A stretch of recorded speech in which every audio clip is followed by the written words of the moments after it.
From the Foundation Studio right here on Biloxi's Back Bay. Welcome to Super Talk Outdoors, where we celebrate every single Monday at lunchtime the world-class outdoors of the state of Mississippi, because as you hear me say every single week, we're the capital of the outdoors in America. You may find certain aspects that are better than Mississippi, but when you add it all together, the Mississippi Delta, the Northeast Hills, what's happening in the middle of this great state, and of course on the coast, backwater and offshore fishing, when you put it all together, there's no better place to enjoy the outdoors than Mississippi. I want to thank you for joining us on the powerful Super Talk Mississippi Radio Network, or on Super Talk TV at C Spire TV.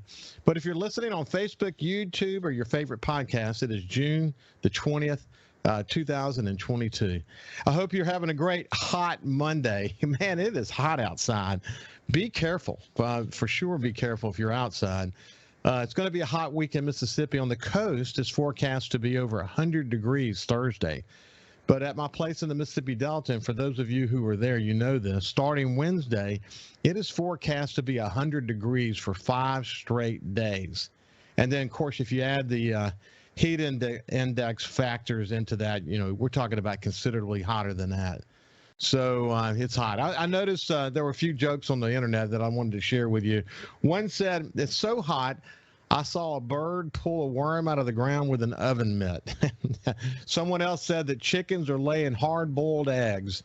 Fire ants are really on fire. They're actually on fire. It's so hot outside that cows are giving evaporated milk. That's hot. And, it was another hot weekend here in coastal Mississippi. I had my granddaughter Mila's third birthday here at our house. It was the party outside. And I have to be honest with you, I don't remember feeling heat quite like that before. It was really incredible. I mentioned last week that my son Jordan and I put out some crab traps over the weekend about a week ago, and we've been picking the crabs up and rebaiting the crab traps over during the week. And, I have to tell you, I don't remember ever catching so many large crabs. I mean, they were really big, and the meat inside them was super thick and had this kind of a sweet taste to them. You've heard me talk about my friend Mark Creech before. I nicknamed him MacGyver many years ago. He can fix or he can cook anything.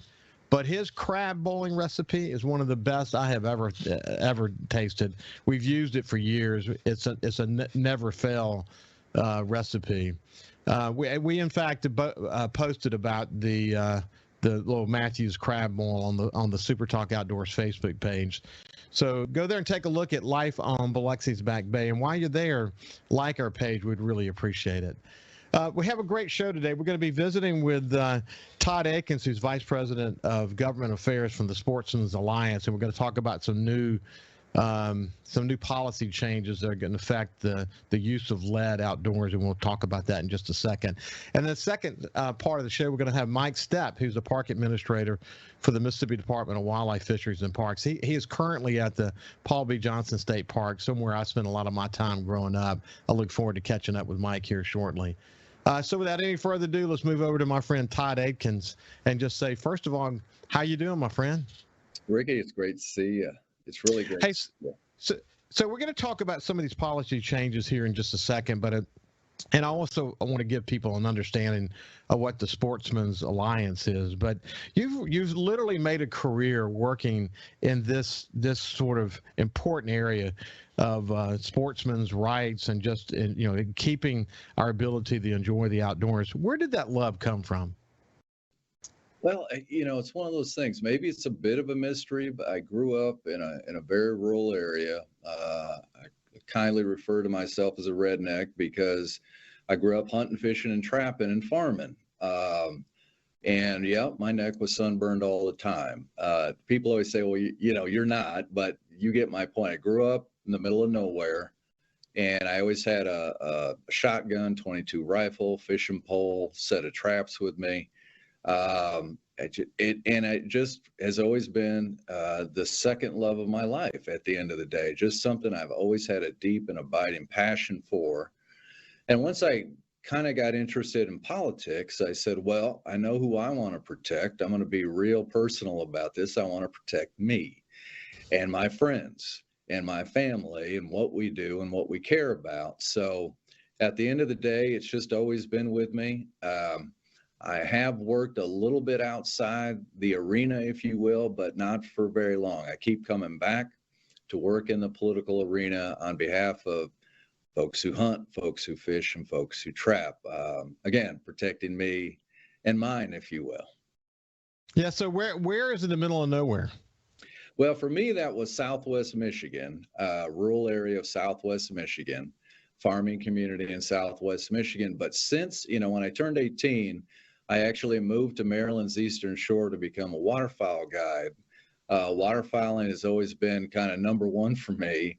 And that was just a dream I had from reading whatever, Field and Stream, Sports Afield, about Maryland's great Eastern Shore. And I said, I can't believe it. You can get a job hunting. I got to do this.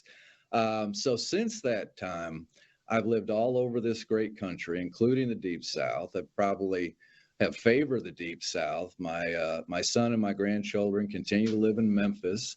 So I've spent a lot of time down there and probably, as you said, have appreciated the vast abundance for somebody like me of opportunities down there more than any other. They're truly, we often take our backyard for granted, but I know a lot of people in Mississippi don't because they know what they have. It truly is remarkable, the hunting, fishing, outdoor community generally in that state. So I've enjoyed living in the South probably more than any other place.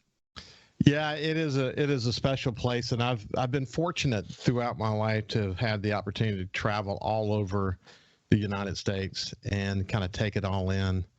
And boy, I mean, it's a beautiful country. There's so many diverse opportunities to enjoy the outdoors.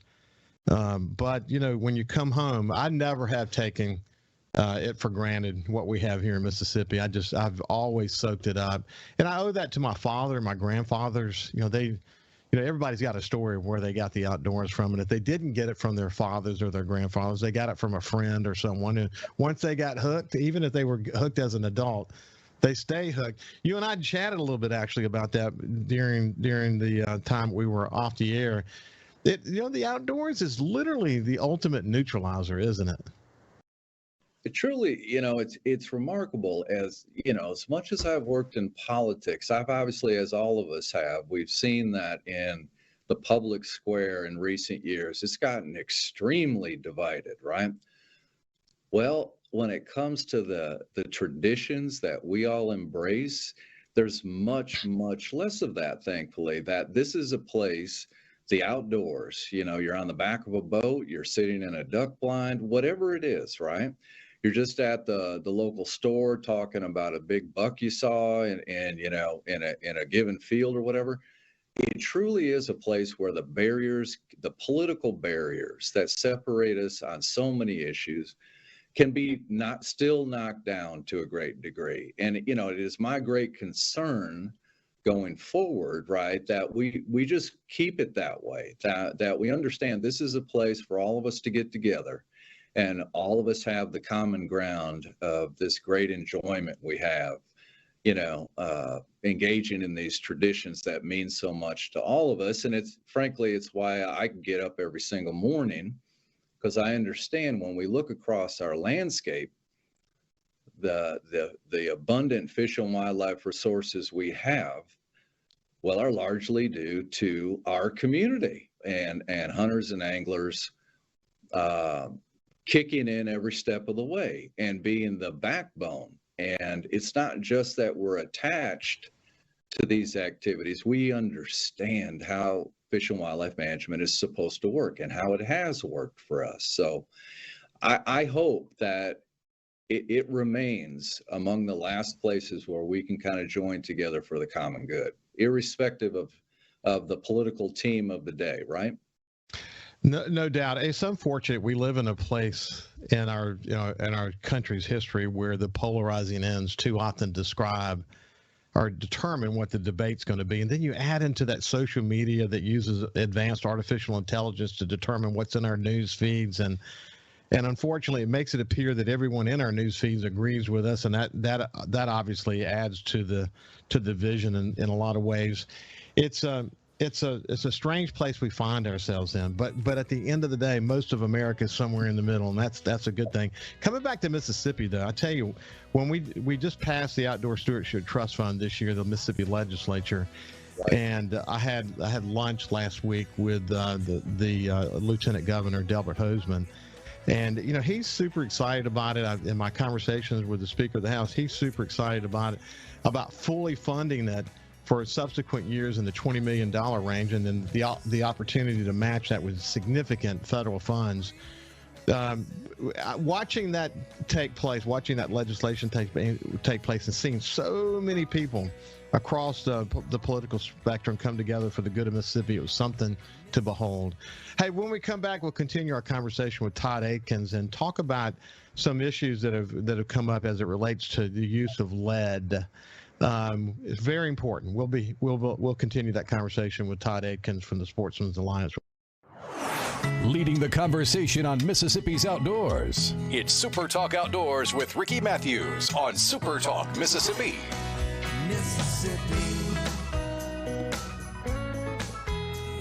Welcome back to Super Talk Outdoors. We're having a terrific conversation with my friend Todd Adkins, who's with the Sportsmen's Alliance. He's the Vice President of Governmental Affairs.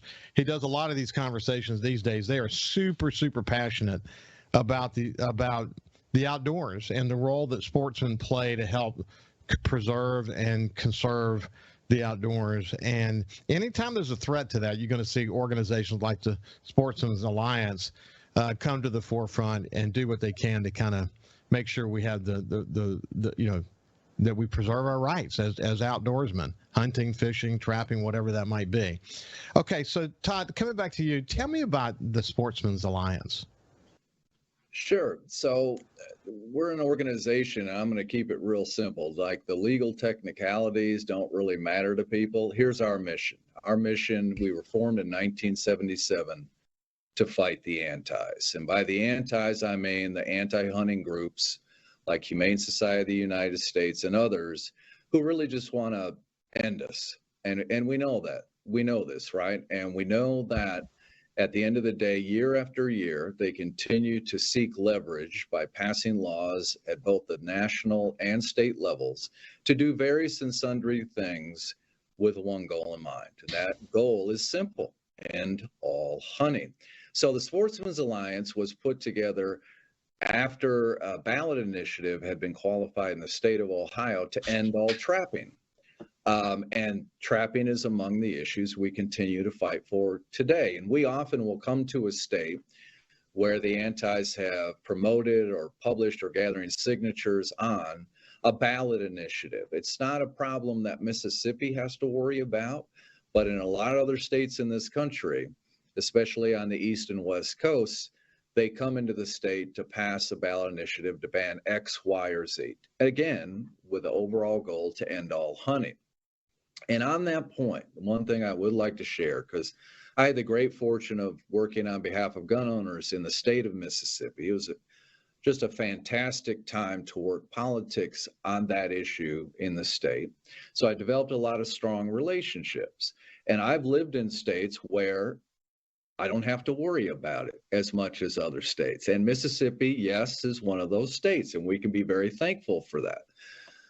But 30 years ago, I was standing in Washington state and was scolded by a hunter in the room.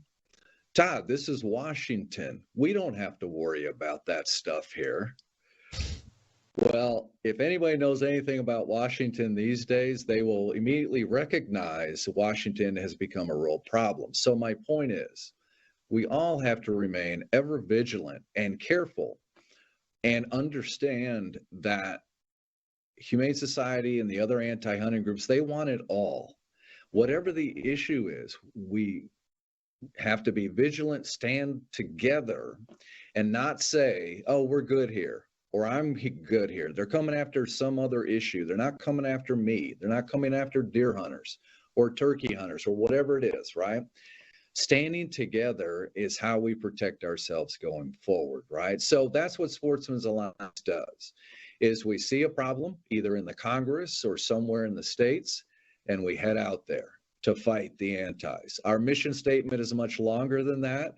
But like I said, I'll boil it down to just that. We fight. And like I said, for me, that means getting up every single day and fighting for me and the things I care about. So, you know, we've seen from the Obama administration to the Trump administration and back to the Biden administration, this ever-changing philosophies as it relates to the outdoors and sportsmen. And of course, the issue of lead is just, I mean, it's one of many important issues that are on the table currently. But why don't you frame the issue as it relates to lead today, and the fact that they're not really quoting any science related to it, but still have this determination to do something that is negative to sportsmen? Talk to me about that issue. Right. A couple details just to get them on the table so we understand where this came from. Last week, the Fish and Wildlife Service under the Biden administration issued a phase-in of a lead ban, the beginnings, the front edge of a phase-in of a lead ban on national wildlife refuges, hunting, fishing on national wildlife refuges. So that means if you're hunting, that would be non-toxic shot and or rifle cartridges, right, bullets. And if you're fishing, that means sinkers and everything else, no lead.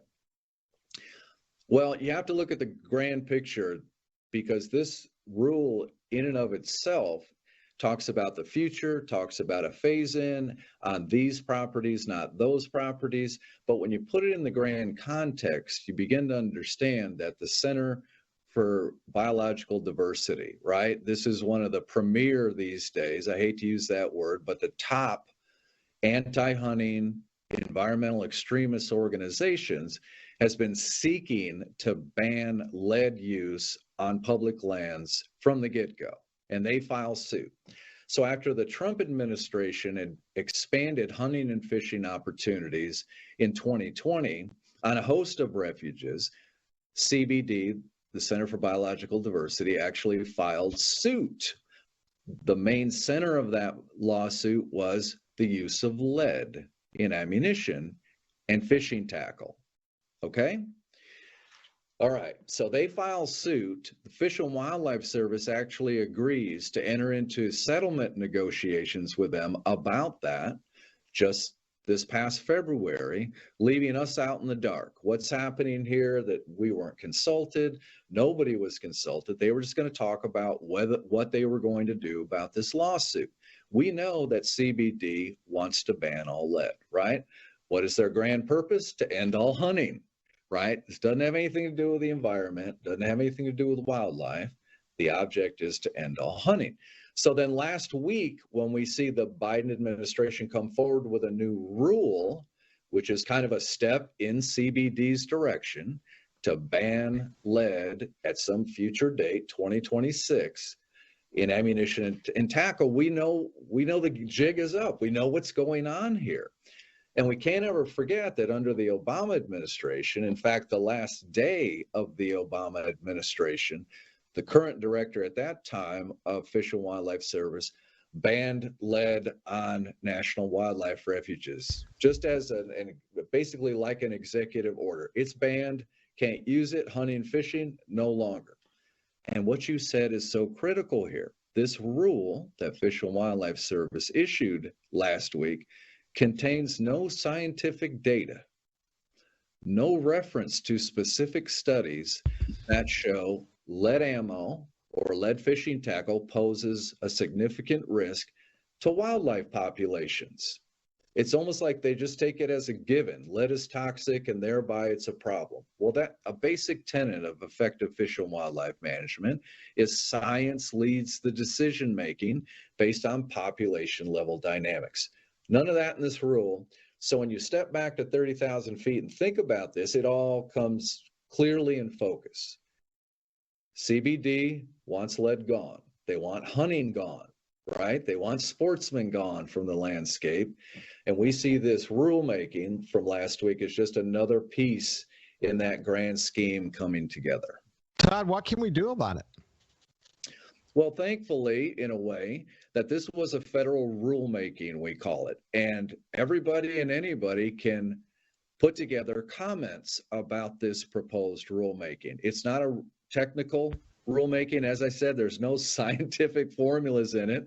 They just state on these refuges, we're going to have a phase out of lead ammunition and tackle.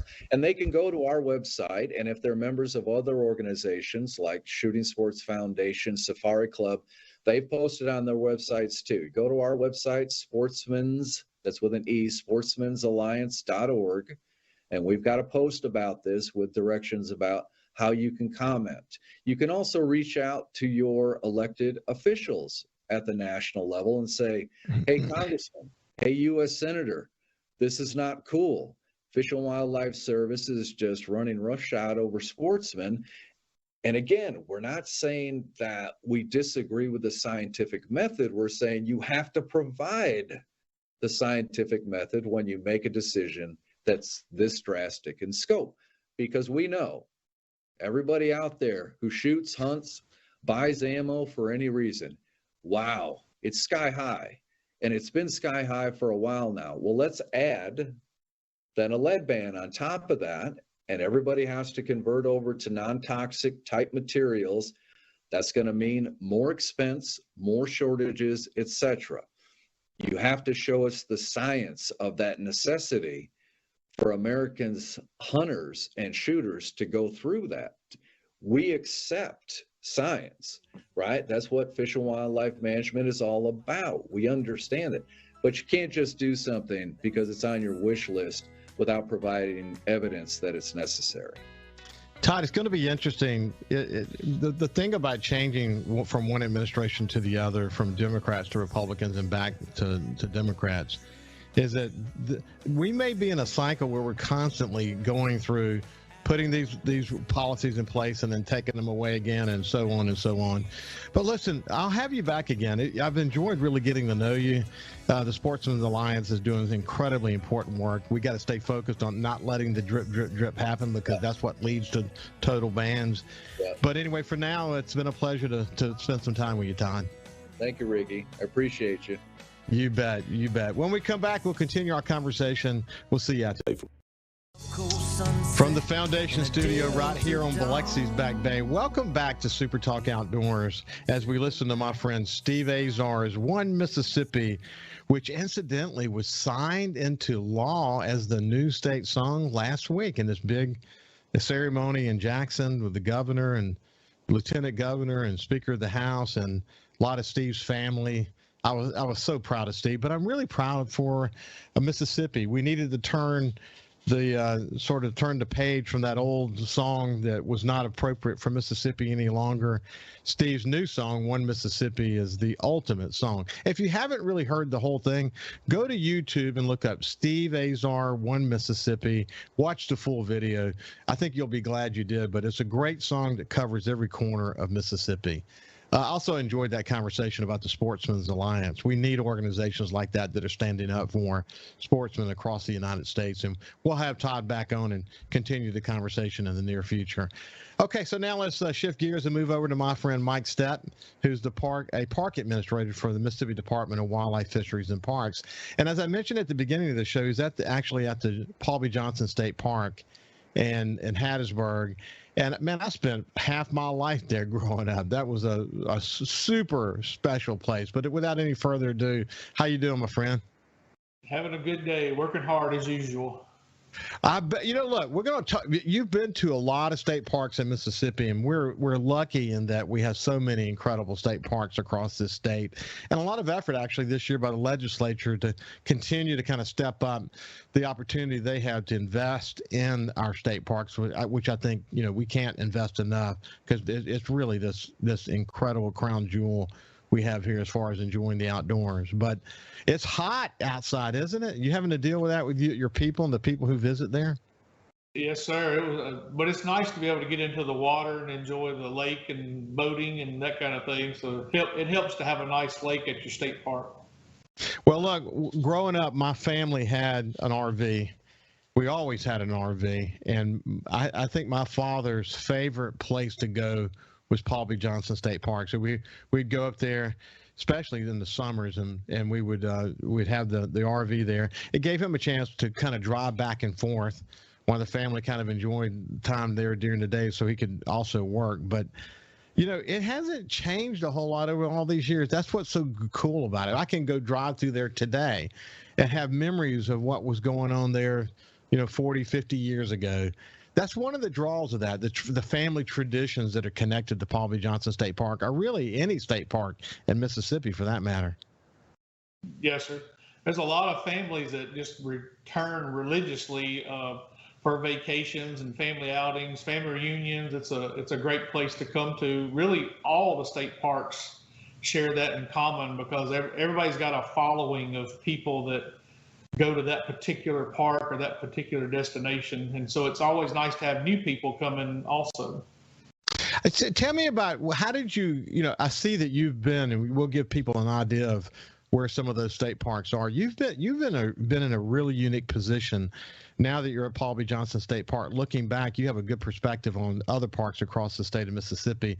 Where did your love of this line of work come from? I grew up in Sardis, Mississippi, which was next to John Kyle State Park. I started there in 1986 and just really loved it. I loved the atmosphere, loved the people. I started out mowing grass and weed eating, painting buildings, and just worked my way up the ladder through the years of moving from one position to another. And it's been a great career and a great time. So George P. Courser State Park, John Kyle State Park, you mentioned Buccaneer, LaFleur's Bluff, Wall-Doxie, Shepherd State. And the last 5 years you've been there at Paul B. Johnson State Park. You have a cool perspective. We're lucky to have so many great state parks in the state, aren't we? Yes, sir. It's a good state. I travel a lot and I like to see other state parks and Mississippi, and I think we do a really good job of keeping things up and keeping things going to attract customers and people. It's a really good time. Do you have a favorite among all of those? I have multiple favorites. I like to visit Tishomingo. Trace State Park is just great. It's peaceful at Trace State Park. Buccaneers probably my passion. I like the South. I've stayed in the South for longer than anywhere else. I lived at Gaucher, Waveland, and here in Paul B. Johnson. These are some great areas to be in. And I like Carco State Park. It's nice and iconic there with the old CCC camps and stuff. There's many state parks, and all of them have a big diversity of range of what's there. Buccaneer State Park. When I think about Buccaneer State Park, and as a child went there many times, when you think about the hurricanes that have hit and all the other challenges the Buccaneers had over the years, it probably gets the award for being the most resilient state park in the state of Mississippi by far, wouldn't you think? It definitely has its fun times with all the hurricanes that come. People get upset when you tell them they have to leave for a hurricane and then nothing happens, but then they're really glad when they leave and something does happen. Yeah. Ooh, man. Of course, there's a lot of theories about whether the flood controls over in Louisiana have impacted that area a little bit more these days than they used to. And there's probably some truth to that. Eventually, we'll have a better understanding of that. But yeah, Buccaneer is a special place, but really just about every one of these is special. But as far as I'm concerned, Paul B. Johnson has a special place. I went to University of Southern Mississippi, so not only did I grow up going there with my family, but when I was at Southern Mississippi, my girlfriend and I would come down from Hattiesburg and just enjoy the state park. You see a lot of people doing that, don't you? Yes, sir. There's a lot of Southern Mississippi people that come here, and Camp Shelby plays a tremendous role here coming to the park, and locals. We have a large local following of people that camp and come to the cabins on a routine basis. 3 and 4 times a year they're out here visiting the park for sometimes weeks at a time, but it's typically the weekend. Friday, Saturday, Sunday is a normal trip. So you've got have you added to the number of cabins that you have there over the years, or is it about the same number as it's been for a pretty good while? Well, we have cottages that we rent out. There's 3 of those. We have 12 cabins that are 2 bedrooms, and then we have 2 duplex cabins that are you rent half the building, so they're duplexes. So with a large family, it lets you have 2 queen beds in one room and 2 queen beds in another room with a common screened-in porch. Makes it really nice. Oh, wow, that's good. So do those stay booked up most of the time? We are a very busy park. Yes, sir. We every weekend is a challenge with all the people coming in and out, and we're even busy during the week. But the majority of times we are pretty busy on the weekends with campground and cabins. What about the boat traffic? Do you have a limit to the number of boats that you allow on the lake there? We don't have a per se limit. If it got dangerous, we'd have to stop some boats, but we don't have a number. But I've never had to close the lake in the last 5 years for any kind of traffic issues. Now, July 4th is always that wonderful time of year when everybody comes out, but there's so many people just anchored and enjoying the lake. Our lake is split into a fishing zone and a skiing zone. So we're able to handle a larger crowd because people can go to those fishing areas and just anchor and enjoy the day, versus the guys that want to ski go counterclockwise on the lake, and gives them some time to ski and not be hindered by the traffic. I guess it just keeps flowing. We don't have a traffic issue usually. Yeah, I have just such a crystal clear memory of time on that lake. Still have that little country store there? We have some stores outside the park, but none on the park at this time. We're actually trying to decide or find vendors that might be interested in doing something at a later date. Trying to change some things up and make things a little better here on the park. Yeah, well, that's good. That's good. So if you think about the kind of things, I know we're going to talk about the fireworks displays, and we'll do that in the next segment here in just a second. But what's kind of the biggest issue you deal with these days at the park? Traffic and keeping the facility clean and going. It's a everyday fun-filled day to keep all the attractions going and keep everybody happy. I can only imagine, man. I tell you, one of the things, if you think about the beach down here, people do a good job of keeping the beach clean, but every now and then you'll have a group that won't pay attention and they'll litter and do whatever. I'm sure you face the same thing at the park there.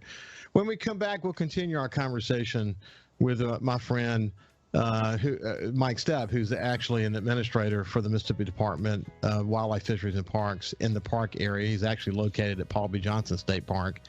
We're going to talk about some upcoming fireworks displays and some other things that he's involved in. We'll see you after this break.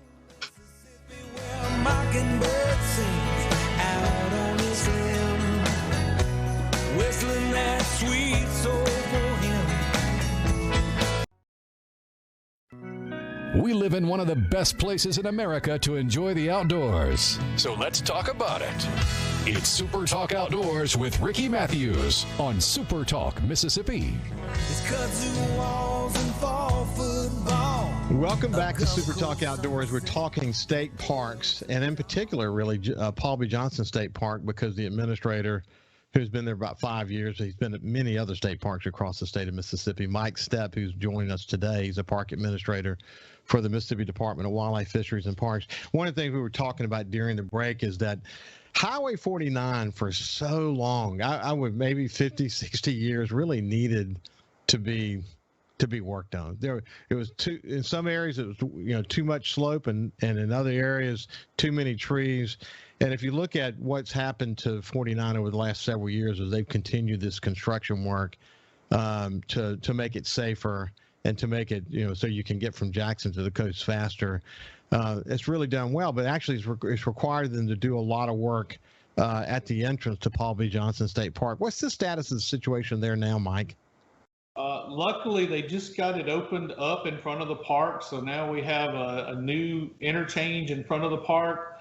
We have an actual turning lane to exit into the park southbound, which has been needed for years, and they've also cut the hill down so it's a safer transition coming into the park for campers and boaters and that kind of thing.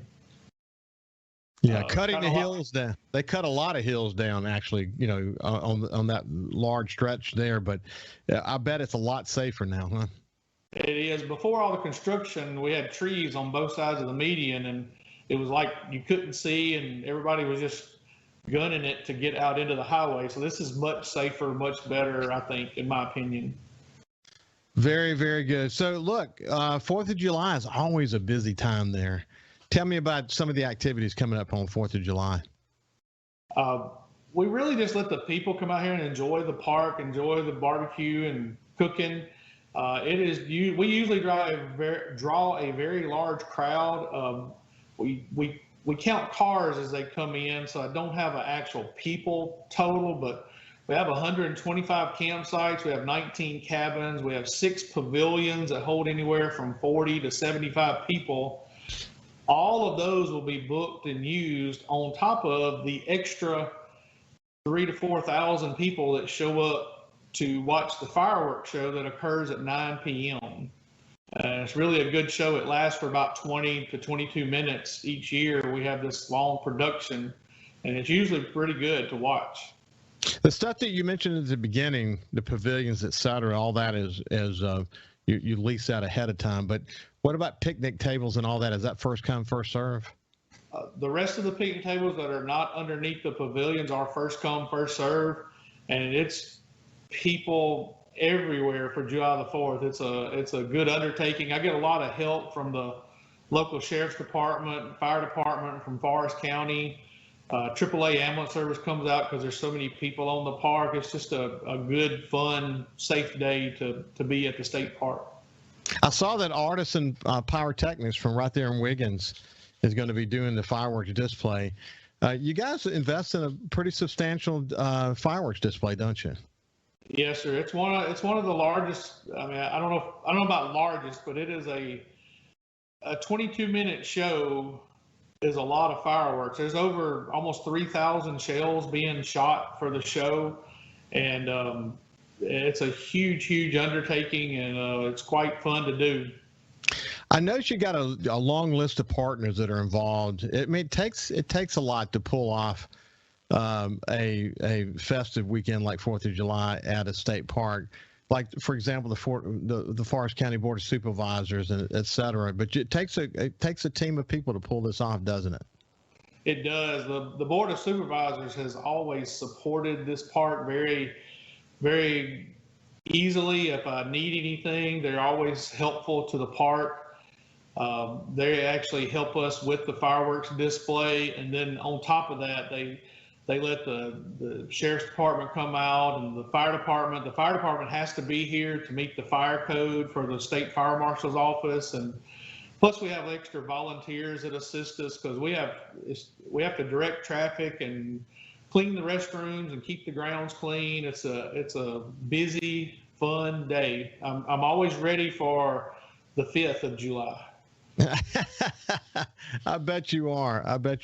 There's also there's some fireworks display coming on that's going to be going on, at Roosevelt State Park in Morton, Mississippi. Tell me a little bit more about that. Okay. I've never gotten to be at Roosevelt State Park, but they have a good fireworks show also there. They've got Pelahatchie Pyrotechnics to do their show this year. And they also get a lot of help from their local sheriff's department and fire department. And I think even Morton PD goes out to help them because dealing with that much traffic at these parks, my park, I have a staff of like 10 people. And we need that extra help. It's hard to do special events without extra assistance and extra help just to direct people where to go. At Roosevelt State Park, there's a bicycle parade at 5, a boat parade at 7, and the fireworks are at 9. So that's Roosevelt State Park in Morton, Mississippi. Mike, it's been a pleasure to catch up with you. This has been Mike Stepp, the park administrator for Mississippi Department of Wildlife, Fisheries, and Parks. He's coming to us from Paul B. Johnson State Park right outside Hattiesburg. It's been a pleasure, my friend. Thank you very much. Have a great day. And as usual, stay safe, and especially with the heat, stay safe in the outdoors. Hopefully it'll cool down soon. We'll see you. Have a great day, and we'll see you next Monday. Thank you. Mississippi.